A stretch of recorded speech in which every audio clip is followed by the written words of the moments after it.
വൈക്കത്തഷ്ടമി നാളിൽ ഞാനൊരു വഞ്ചിക്കാരിയെ കണ്ടു.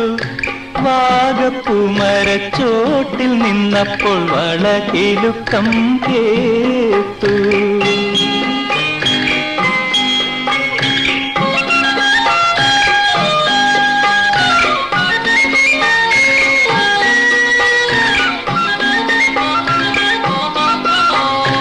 ആറിനക്കരെ നീന്തിക്കേറാ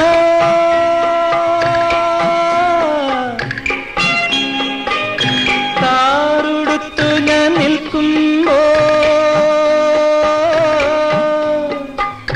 സരിഗമ തോണി തുഴഞ്ഞു വന്നവൾ സത്യവതിയെ പോ.